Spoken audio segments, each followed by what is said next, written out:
జిల్లాలో ఒక్క సీటు కూడా వైసీపీకి వెళ్లకుండా చూడాలని జనసేనాని పవన్ కళ్యాణ్ నిర్ణయించుకున్నారు. ఉమ్మడి పశ్చిమ గోదావరి జిల్లాలో ఉన్న 15 అసెంబ్లీ స్థానాలను జనసేన టీడీపీ కూటమి కైవసం చేసుకోవాలని గట్టి పట్టుదలతో ఉన్నారు.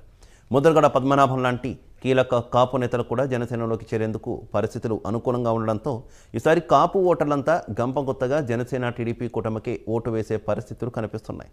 అందువల్ల కాపులు ఎక్కువగా ఉన్న ఉమ్మడి పశ్చిమ గోదావరి జిల్లాలో ఎక్కువ అసెంబ్లీ సీట్లు కాపులకు కేటాయిస్తారని ఆశాభావం వ్యక్తం చేస్తున్నారు. ఇక ఉభయ గోదావరి జిల్లాలో ఉన్నటువంటి ప్రస్తుత పరిస్థితి, అలాగే జనసేన పోటీ చేసే స్థానాలకు సంబంధించి మరింత సమాచారం మా కరెస్పాండెంట్ రాంబాబు అందిస్తారు. రాంబాబు. Thank you Shiva.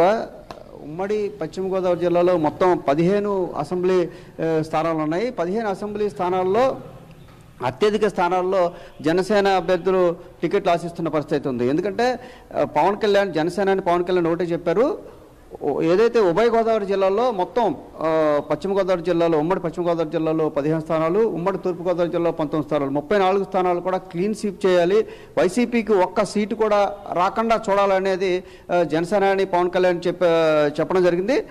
అదే రకంగా ప్రయత్నాలు కూడా చేస్తున్న పరిస్థితి.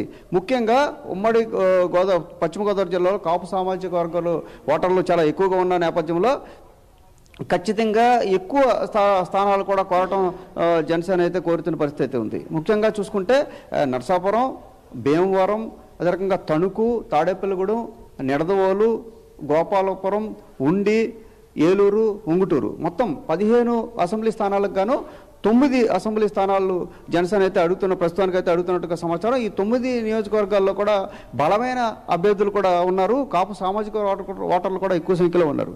అయితే ఇక్కడ జనసేన ఒకటే చేస్తుంది, అన్ని కులాలని కలుపుకుని ముందుకెళ్లే ప్రయత్నం అయితే ఇక్కడ చేస్తున్నారు కూడా చెప్పుకోవచ్చు. ఈ 9 అసెంబ్లీ స్థానాలకు సంబంధించి 3 అసెంబ్లీ స్థానాల్లో బీసీలకు, 3 అసెంబ్లీ స్థానాల్లో కాపులకు, ఒక కమ్మ, ఒక క్షత్రియ సామాజిక వర్గానికి, ఒక ఎస్సీ సామాజిక వర్గానికి, అలా చూసుకుంటే మొత్తం అన్ని సామాజిక వర్గాలు కలుపుకుంటూనే ఈ ఎక్కువ స్థానాలు తీసుకోవాలనే ఉద్దేశంతో కాపు సామాజిక వర్గ నేతలు పట్టుబడుతున్న పరిస్థితి, జనసేన నాయకులు కూడా పట్టుబడుతున్నారు.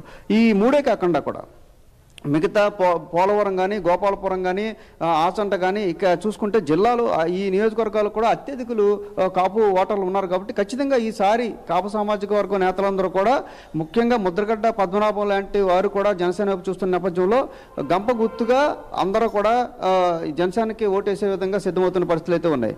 ఇక నరసాపురం మొదటిగా చూసుకుంటే, నరసాపురం నియోజకవర్గంలో అత్యధిక శాతం కాపు జనాభా. అదే రకంగా మెగాస్టార్ చిరంజీవి, ఇది పవన్ కళ్యాణ్ సొంత నియోజకవర్గం కూడా మనం చెప్పుకోవచ్చు.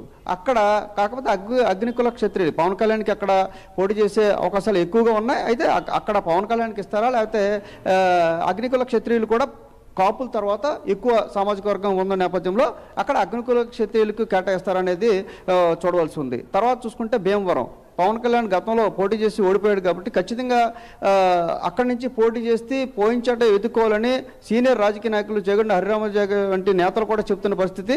అక్కడ స్థానికంగా ఉన్న కాపులు కూడా ఇక్కడ ఓడిపోయాడు కాబట్టి ఇక్కడే ఘన విజయంతో మేము పవన్ కళ్యాణ్కి ఇక్కడ స్వాగతం పలుకుతాం, పవన్ కళ్యాణ్ ఇక్కడి నుంచే పోటీ చేయాలి, ఇక్కడి నుంచే ఘన విజయం సాధించాలని కూడా కాపు నేతలందరూ కూడా పేర్కొంటున్న పరిస్థితి. లేదా అక్కడ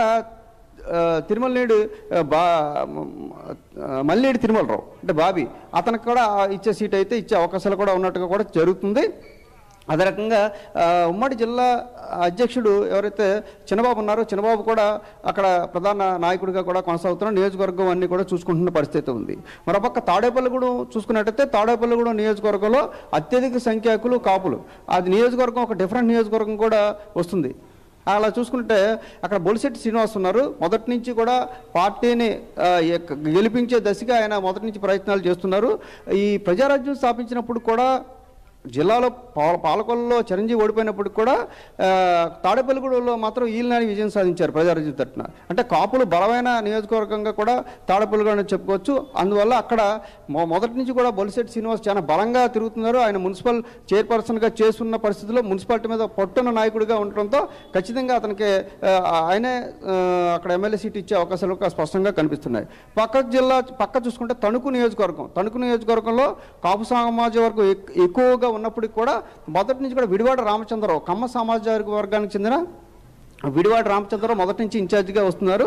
అదే క్రమంలో పార్టీని బలోపేతం చేస్తూ ముందుకెళ్తున్నారు. అయితే పవన్ కళ్యాణ్ సన్నిహితుడు భోగవల్లి ప్రసాద్ కూడా ప్రముఖ నిర్మాత భోగవల్లి ప్రసాద్ కూడా తణుకు సీటు కూడా ఆశించే పరిస్థితులు అయితే ఉన్నాయి. అతనికి ఇస్తారా లేకపోతే విడివాడ రామచంద్రరావు మొదటి నుంచి ఉన్నాడు కాబట్టి ఇస్తారా అనేది చూడవలసి ఉంది. మరోపక్క నిడదవోలు చూసుకుంటే నిడదవోలు కూడా కాపు సామాజిక వర్గ ఓటర్లు ఎక్కువగా ఉన్నారు. ప్రజెంట్ సిట్టింగ్ వైసీపీ ఎమ్మెల్యే కూడా శ్రీనివాస నాయుడు కూడా కాపు సామాజిక వర్గానికి చెందినవాడు కాబట్టి అక్కడ చేగొండి సూర్యప్రకాష్ ఎవరైతే చేగొండి హరిరామ జోగయ్య తనయుడు ఉన్నాడో కాపు సంక్షేమ సేన అధ్యక్షుడు చేగొండి హరిరామ జోగయ్య తనయుడు చేగొండి సూర్యప్రకాష్కి అక్కడ సీట్ ఇచ్చే అవకాశాలు అయితే కనిపిస్తున్నాయి. తర్వాత ఉంగుటూరు నియోజకవర్గం చూసుకున్నట్టయితే అక్కడ పచ్చమట్ల ధర్మరాజు క్షత్రియ సామాజిక వర్గానికి చెందిన పచ్చమట్ల ధర్మరాజు జనసేన పార్టీ కార్యక్రమాలను వేగవంతం చేస్తూ ప్రజల్లోకి తీసుకెళ్తున్న పరిస్థితి అయితే ఉంది. అయితే అక్కడ కాపు సామాజిక వర్గ ఓటర్లు చాలా ఎక్కువ అధిక సంఖ్యలో ఉన్నారు కాబట్టి క్షత్రియులకి సీటు ఇస్తారా లేకపోతే కాపు సామాజిక వర్గానికి ఇస్తారా అనేది కూడా కొంత సందిగ్ధంగా ఉంది. అయితే పచ్చమట్ల ధర్మరాజుకి అవకాశాలు ఎక్కువ ఉన్నట్టుగా తెలుస్తున్నప్పుడు కూడా మిగతా వారు కూడా ప్రయత్నాలు చేస్తున్నారు. లేదా అక్కడ ఎవరైతే జనసేన ప్రోటోకాల్ చైర్మన్ ఉన్నారో మల్లినేటి తిరుమలరావు బాబీ అతను కూడా ఉంగుటూరుకి చూస్తున్నారు. మరోవైపు ఒట్టి వసంత్ కుమార్ మాజీ మంత్రి కాంగ్రెస్ పార్టీలో మాజీ మంత్రిగా చేసిన సీనియర్ నాయకుడు ఆయన అన్న కొడుకు ఎవరైతే ఒట్టి వసంత్ కుమార్ అన్న కొడుకు ఒట్టి పవన్ కూడా ఉంగుటూరు నియోజకవర్గం టికెట్ కోసం ఆశించే పరిస్థితులు అయితే ఉన్నాయి. అయితే ఇక ఏలూరు చూసుకుంటే ఏలూరులో మొదటి నుంచి కూడా రెడ్డి అప్పలనాయుడు పార్టీ మొదటి నుంచి కూడా ఇన్ఛార్జిగా ఉంటూనే పార్టీ బలోపేతం చేసేందుకు ఏలూరులో కృషి చేస్తున్నారు. అతను తూర్పు కాపు సామాజిక వర్గానికి చెందిన రెడ్డి అప్పలనాయుడు కూడా ముందు వరుసలో ఉన్నట్టుగా కూడా చెప్పుకోవచ్చు. మిగతా వాళ్ళు కూడా కొంతమంది ప్రయత్నాలు అయితే చేస్తున్న పరిస్థితి. అయితే ఈ 9 నియోజకవర్గాల వరకు మనం చూసుకున్నట్లయితే గోపాలపురం చూసుకుంటే ఎస్సీ నియోజకవర్గం ఉన్న గోపాలపురంలో సువర్ణరాజు జనసేన పార్టీని గోపాలపురం నియోజకవర్గంలో బలోపేతం చేసేందుకు కృషి చేస్తున్నారు. అయితే ఈ 9 ప్రస్తుతానికి అయితే జనసేన ఆశిస్తున్న 9 అసెంబ్లీ నియోజకవర్గాలకు సంబంధించి 3 బీసీ కుల కమ్యూనిటీకి సంబంధించి 3 కాపు వర్గానికి సంబంధించి 1 ఎస్సీ అదే రకంగా 1 కమ్మ 1 క్షత్రియ వీళ్ళు రేసులో ఉన్నారు. ఉండి నియోజకవర్గం చూసుకుంటే అక్కడ సెట్టిపల్లి సామాజికానికి చెందిన జుత్తుకి నాగరాజు కూడా రేసులో ఉన్న పరిస్థితి అయితే ఉంది.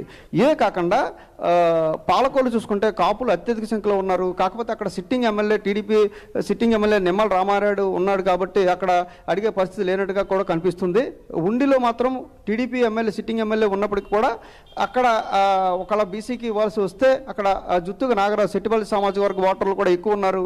అందువల్ల అక్కడికి సెట్టిపల్లి సామాజిక వర్గానికి చెందిన జుత్తుగా నాగరాజు పార్టీని బలోపేతం చేస్తూ ముందుకెళ్తున్నాడు కాబట్టి జనసేన తరఫున అతనికి ఇచ్చే అవకాశాలు అయితే కనిపిస్తున్నాయి. ఇలా చూసుకుంటే నర్సాపురం, భీమవరం, అదే రకంగా తాడేపల్లిగూడెం, తణుకు, నిడదవోలు, గోపాలపురం ఇది ఒక ఉండి ఏలూరు ఉంగుటూరు ఈ 9 నియోజకవర్గాల్లో జనసేనకి కేటాయించే అవకాశాలు స్పష్టంగా కనిపిస్తున్నాయి. ఎందుకంటే మొత్తం ఉన్న 15 ఉమ్మడి పశ్చిమ గోదావరి జిల్లాలో ఉన్న 15 అసెంబ్లీ నియోజకవర్గాల్లో 9 నియోజకవర్గాల్లో జనసేనకి ఇవ్వాలని పట్టుబడుతున్న పరిస్థితి. అంతేకాకుండా పోలవరం నియోజకవర్గంలో కూడా అత్యధిక సంఖ్యలో కాపులు ఉన్నారు, కొవ్వూరు నియోజకవర్గంలో ఉన్నారు. ఇలా చూసుకుంటే 15 నియోజకవర్గాల్లో ఖచ్చితంగా 9 స్థానాల్లో మాత్రం కాపులకు ఇవ్వాలని జనసేన నాయకులు అదే రకంగా అన్ని వర్గాల ప్రజలు కోరుకున్న పరిస్థితి అయితే చోటు చేసుకుంది. ఓకే రమ్మ, థ్యాంక్ యూ. రైట్, మనం ఇంకొక